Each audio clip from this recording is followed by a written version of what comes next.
Hi guys, எல்லாருக்கும் வணக்கம். So இன்னைக்கு நம்ம பார்க்க போகிறது லிங்க்யூ காண்டினென்ட் அனிமியோட நெக்ஸ்ட் எபிசோட் தான் பார்க்க போகிறோம். ஸோ நீங்கள் இப்போ தான் ஃபர்ஸ்ட் டைம் சேனலுக்கு வரீங்கன்னா மறக்காம சப்ஸ்கிரைப் பண்ணிட்டு அப்படியே பக்கத்தில் இருக்க பெல் பட்டனை ப்ரெஸ் பண்ணிக்கோங்க. அப்போ தானே போடுற வீடியோ உங்களுக்கு ஆன் டைம் நோட்டிஃபிகேஷனாக காமிக்கும். சரி வாங்க நம்ம இன்னைக்கான வீடியோக்குள்ள போகலாம். ஸோ லாஸ்ட் எபிசோட்ல என்ன நடந்திருக்கும் அப்படின்னா, நம்ம ஹீரோ ஒரு சில பீஸ்ட் எல்லாம் போட்டு தள்ளி அதோட கோர் எடுத்துட்டு போய் ஒரு பவலியில் கொடுத்துருப்பான். அதுக்கு பதிலாக அவனுக்கு ஸ்பிரிட் எலிக்சர் அப்புறம் 2 மார்ஷல் புக்ஸோட ஃப்ராக்மெண்ட்ஸ் கிடைச்சிருக்கும். அதுக்கப்புறம் நம்ம ஹீரோவும் பயங்கரமா அந்த டெக்னிக்ஸை கல்டிவேட் பண்ணி அதை மாஸ்டர் பண்ணி இருந்திருப்பான். அதே சமயத்துல அடுத்த லெவலையும் பிரேக் த்ரூ பண்ணிருப்பான். அதோட போன எபிசோட முடிச்சிருப்பாங்க. இந்த எபிசோட்ல என்ன நடக்குது அப்படிங்கறத வாங்க வீடியோ பார்த்து தெரிஞ்சுக்கலாம். இந்த எபிசோடோட ஸ்டார்டிங் சீன்லயே நம்ம ஹீரோ அந்த 2 டெக்னிக்ஸோட ஃப்ராக்மெண்ட்ஸையும் அப்படியே மாஸ்டர் பண்ணிட்டு அவன் இந்த இடத்துல இருந்து கிளம்புறான். ஆனா அப்படி அவன் போய்கிட்டு இருக்கும் போது அவனுக்கு ஏதோ ஃபெமிலியரான வாய்ஸ் கேட்கற மாதிரி தெரியுது. உடனே அந்த குரல் வந்துகிட்டு இருக்க திசையை நோக்கி போறான்.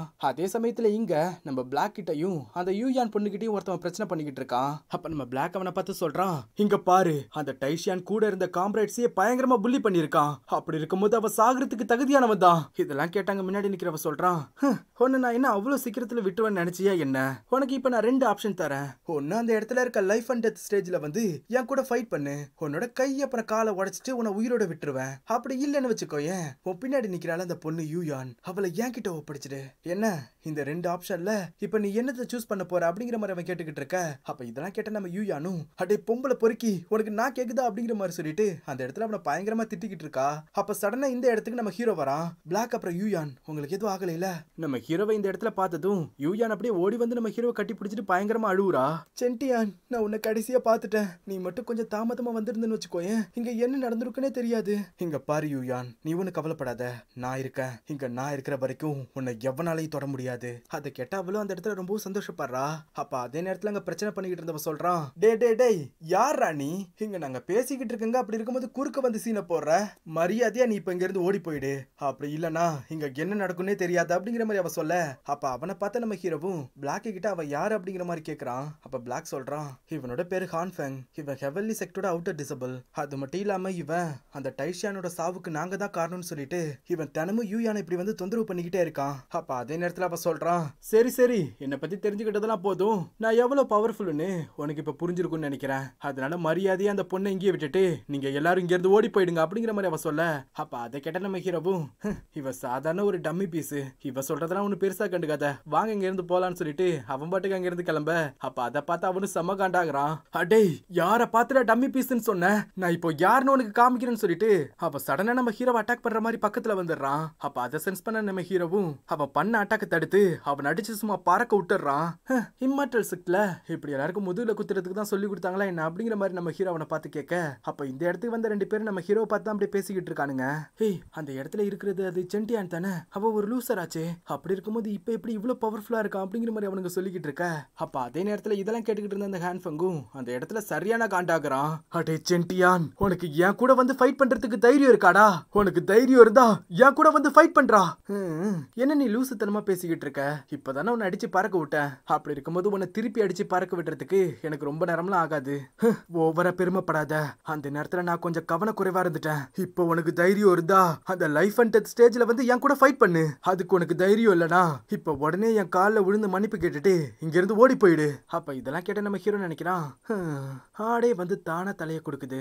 நான் பயிற்சி பண்ண ஸ்கில்லோட பவரை பாக்குறதுக்கு நான் ரொம்பவும் ஆர்வமா காத்துக்கிட்டு இருந்தேன். இப்ப இவன் மேல அதை பயன்படுத்தி பார்க்க வேண்டியதுதான். சரி, நீ சாகிறதுக்கு இவ்வளவு ஆசைப்படுற அப்படிங்கிறதுனால உன்னை பரலோகம் அனுப்பி வைக்கிறதுக்கு நான் தயாரா இருக்கேன். அப்ப அதை கேட்டவனும் அந்த இடத்துல பயங்கரமா சிரிச்சுட்டு, யாரு பரலோகம் போக போறான்னு ஸ்டேஜுக்கு வந்ததுக்கு அப்புறம் உனக்கு தெரியும்டா அப்படிங்கிற மாதிரி சொல்லிட்டு 2 பேரும் வேகமா ஸ்டேஜுக்கு போய் அந்த இடத்துல நம்ம ஹீரோவாவனும் ஃபைட் பண்றதுக்கு தயாராகிறானுங்க. அப்ப அதே நேரத்துல இதெல்லாம் பாத்துக்கிட்டு இருந்த அந்த இடத்துல இருந்த 2 பேரும் அப்படியே பேசிக்கிறானுங்க. இந்த மேட்ச்ல வின் பண்ண போறது யாருன்னு தெளிவா தெரியுது. சென்டியன் எவ்வளவுதான் முயற்சி பண்ணாலும் அவனால ஹான்ஃபெங்க தோக்கடிக்க முடியாது. ஏன்னா ஹான்ஃபெங் சாம்ராரி ரிலேமோட 9th லெவல்ல இருக்கான். அது மட்டும் இல்லாம கூடிய சீக்கிரமே அவன் இன்னடிசிபிளா வேற மாற போறான். அப்படி இருக்கும்போது அந்த சென்டியானால இந்த ஹான்ஃபெங் எதிர்த்து கண்டிப்பா ஜெயிக்க முடியாது. என்ன தைரியத்துல போய் இந்த சென்டியான் ஹான்ஃபெங்க சவால் விட்டான்னு எனக்கு சுத்தமா புரியவே இல்லை அப்படிங்கிற மாதிரி அந்த இடத்துல இருக்கிறவனுங்க எல்லாம் பேசிக்கிட்டு இருக்க. அப்ப இதெல்லாம் கேட்டுக்கிட்டு இருந்த அந்த யூயான் பண்ணும், சென்டியான் அவனை சும்மா விடாதீங்க அப்படிங்கிற மாதிரி அவ கீழே இருந்து பயங்கரமா கத்திக்கிட்டு இருக்க. அப்ப அதெல்லாம் கேட்ட அந்த ஹான்ஃபெங்கும் இந்த இடத்துல சரியான காண்டாகிறான். அடே சென்டியான், இன்னைக்கு உன்னோட கதையை நான் இந்த இடத்துல முடிக்க போறேன்டா. உன்னால முடிஞ்சா இந்த அட்டாக்க தடுத்து பாடுறான்னு சொல்லிட்டு அப்ப அவன் கையில இருக்க ஸ்பியர்ல அவனோட பவர்ல கேதர் பண்ணி அந்த ஸ்பியரை பயன்படுத்தி நம்ம ஹீரோவை அட்டாக் பண்றான். ஆனா நம்ம ஹீரோ அதை அசால்ட்டா தடுத்ததோடு மட்டும் இல்லாம அந்த ஹேண்ட் ஃபங்கி அடிச்சு பார்க்க விட்டுறான். என்ன அந்த சென்டியான் ஹேண்ட் ஃபங்கி அடிச்சு பார்க்க விட்டுட்டானா? சென்டியான் எப்போதுல இருந்து இவ்வளவு சக்தி வாய்ந்தவனா மாறினா அப்படிங்கிற மாதிரி கீழே நிக்கிறவனுங்க எல்லாரும் இந்த ஃபைட்டை பார்த்து அப்படியே பேசிக்கிட்டு இருக்க. அதே நேரத்துல இங்க நம்ம ஹீரோவும் அந்த ஹேண்ட் ஃபங்க பார்த்து அப்படியே நக்கலா சிரிக்கிறான். அதை பார்த்து அந்த ஹேண்ட் ஃபங் இன்னும் காண்டாயிடுறான். அடே சென்டியான், உன்கிட்ட ஏதோ கொஞ்சம் திறமை இருக்கதை நான் ஒத்துக்கிறேன். ஆனா நீ என்ன அட்டாக் பண்ணி பெரிய தப்பு பண்ணிட்ட. இப்போ அதுக்காக நீ அனுபவிச்சே ஆகணும்டான்னு சொல்லிட்டு அவன் அந்த இடத்துல அவனோட பவரை பயன்படுத்தி ஒரு பெரிய ஃபார்மேஷனை உருவாக்குறான். அப்ப அதை பார்த்த கீழே இருந்த எல்லாரும் என்ன கன் ஸ்பிரிட் ஃபார்மேஷனா? இந்த ஃபார்மேஷன் ரொம்ப சக்தி வாய்ந்தது அப்படிங்கிற மாதிரி கீழே நிக்கிற எல்லாரும் சொல்லிக்கிட்டு இருக்க. அப்ப அதே நேரத்துல இதெல்லாம் பார்த்துக்கிட்டு இருந்த யூயானும் சென்டியான் ஜாக்கிரதை, சீக்கிரமா அங்கிருந்து தள்ளிப்போ அப்படிங்கிற மாதிரி சொல்லிட்டு அவ அந்த இடத்துல நம்ம ஹீரோவுக்கு ஏதாவது ஆயிட போதும்னு அப்ப பதட்டமா கத்திக்கிட்டு இருக்கா. அப்ப அதே சமயத்துல இங்க அந்த ஹேண்ட் ஃபங்கும் அடே சென்டியான் செத்து போடான்னு சொல்லிட்டு அவ அந்த இடத்துல உருவாக்கின ஃபார்மேஷன்ல இருந்து ஒரு பெரிய ஸ்பியரை வர வச்சு அதை பயன்படுத்தி நம்ம ஹீரோ அட்டாக் பண்றான். ஆனா நம்ம ஹீரோ அதை பார்த்துட்டு அசால்ட்டா எதுவும் பண்ணாம நிக்கிறான். என்னன்னு பார்த்தா நம்ம ஹீரோ ஸ்பிரிட் ஆர்மர் டெக்னிக்கை கல்டிவேட் பண்ணிருப்பான்ல, அதனால அந்த ஹேண்ட் ஃபங் பண்ண ஸ்பியர் அட்டாக்கால நம்ம ஹீரோவுக்கு எந்த ஒரு பாதிப்பும் ஏற்படல. அப்ப ஹீரோ அவனை பார்த்து சொல்றான், என்னமோ நீ என்ன கொல்ல போற கிழிக்க போறன்னு வாய்கிழிய சொல்லிக்கிட்டு இருந்த. ஆனா நீ பண்ண அட்டாக்கால எனக்கு லைட்டா கொசு கடிச்ச மாதிரி கூட தெரியல. இவ்வளவுதான் உன்னோட பவரா என்ன? சரி விடு, இது வரைக்கும் நீ என்ன அட்டாக் பண்ண, இப்போ நான் உன்னை திருப்பி அட்டாக் பண்ண போறேன் அப்படிங்கிற மாதிரி சொல்லிட்டு நம்ம ஹீரோ அந்த இடத்துல 13th மூவ் ஸ்வாட் டெக்னிக்கை பயன்படுத்தி அந்த ஹேண்ட் ஃபங்க ஒரு பயங்கரமான அட்டாக் பண்றான். பார்த்தா அந்த ஹேண்ட் ஃபங்கோட கதை அந்த இடத்துல முடிஞ்சிடுது. அப்ப அதே நேரத்துல இது எல்லாத்தையும் பாத்துக்கிட்டு இருந்த சுத்தி இருந்த எல்லாரும் பேசிக்கிறானுங்க, என்ன அந்த ஹேண்ட் ஃபங் செத்து போயிட்டானா? அது மட்டும் இல்லாம இந்த சென்டியான் இதுக்கு முன்னாடி குப்பை மாதிரி இருந்தான், ஆனா இப்போ இவன் ஒரு மான்ஸ்டர் மாதிரி மாறி நிக்கிறான் அப்படிங்கிற மாதிரி சொல்லிக்கிட்டு இருக்கானுங்க. அப்ப அதே நேரத்துல இங்க நம்ம பிளாக் சொல்றான், ஹே சென், உண்மையாவே நீ வேற லெவல் போ. அந்த ஹேண்ட் ஃபங்கோட கதைய ஒரே மூலையே முடிச்சிட்டியே, என்னால இதை சுத்தமா நம்பவே முடியல அப்படிங்கிற மாதிரி சொல்லிக்கிட்டு இருக்கான். அப்ப அந்த பொண்ணு சொல்றா, அப்புறம் சென்டியான் நம்ம சந்திச்சு கொஞ்ச நேரம் தான் ஆகுது, ஆனா நீ சீக்கிரமே இங்க இருந்து கிளம்ப போறேன்னு சொல்ற, நீ உடனே இங்க இருந்து கிளம்பிதான் ஆகணுமா என்ன அப்படிங்கிற மாதிரி அவ கேட்க.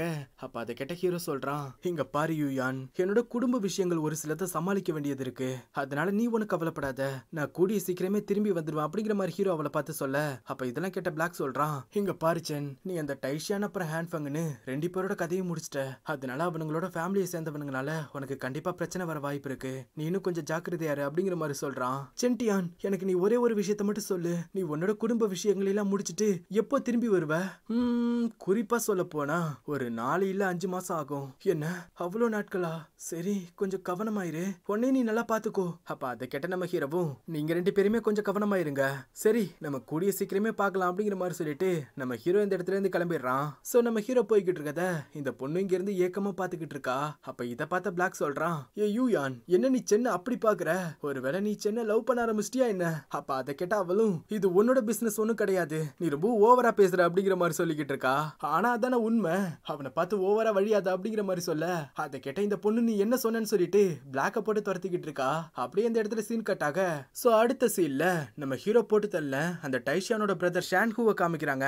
ஆக்சுவலா நம்ம ஹீரோ ஃபர்ஸ்ட் எபிசோட்ல ஒருத்தவங்க கூட ஃபைட் பண்ணி இருந்திருப்பான்ல, சோ அவன் தான் இவன். அப்ப இவனும் அவனோட பிரதரோட பாடியை பார்த்துட்டு இந்த இடத்துல சரியான காண்டாகிறான். என்ன நடந்துச்சு? என் தம்பியோட இந்த நிலைமைக்கு யார் காரணம்? அப்ப அந்த இடத்துல இருந்த ஒருத்தவன் சொல்றான், சீனியர், இம்மார்டல் சக்திக்கு வெளியே இருக்க காட்டு பகுதியில தான் உங்க பிரதரோட உடம்ப நாங்க கண்டுபிடிச்சங்க. அது மட்டும் இல்லாம இவர் இறந்து கிடந்த அந்த இடத்துல ஒரு டீமன் ஃபாக்ஸ் இறந்து போய் கிடந்துச்சு, ஆனா அதோட உடம்புல கோர் இல்ல. அப்ப அதை கேட்ட ஷான்ஹூவும் அவனோட கழுத்தை பிடிச்சிட்டு சொல்றான், இதெல்லாம் யாரு பண்ணான்னு நீங்க கண்டுபிடிச்சிங்களா என்ன? இல்ல இல்ல சீனியர், எங்களுக்கு அது தெரியல. கண்டிப்பா அந்த டீமன் ஃபாக்ஸோட கோரை எடுத்தவன் ஏதாவது பவிலியன்ல கொடுத்து அதை எக்ஸ்சேஞ்ச் பண்ணிருப்பான். நீங்க என்ன பண்ணுவீங்கன்னு எனக்கு தெரியாது, அவனை சீக்கிரம் யாருன்னு கண்டுபிடிங்க. என் தம்பியை சாகடிச்சவன நான் என்னோட கையாலேயே கொல்ல போறேன் அப்படிங்கிற மாதிரி அவன் சொல்லிக்கிட்டு இருக்கதோட இந்த இடத்துல இந்த எபிசோட் முடியுது நண்பா. இந்த எபிசோட் கண்டிப்பா உங்க எல்லாருக்கும் பிடிச்சிருக்கும் புரிஞ்சிருக்கும்னு நினைக்கிறேன். ஆனா இந்த எபிசோட்ல உங்களுக்கு எதுவும் ஒழுங்கா புரியலன்னா கீழே சொல்லுங்க. சரி, நாளைக்கு உங்களை அடுத்த எபிசோட்ல வந்து பாக்குறேன். தேங்க்யூ.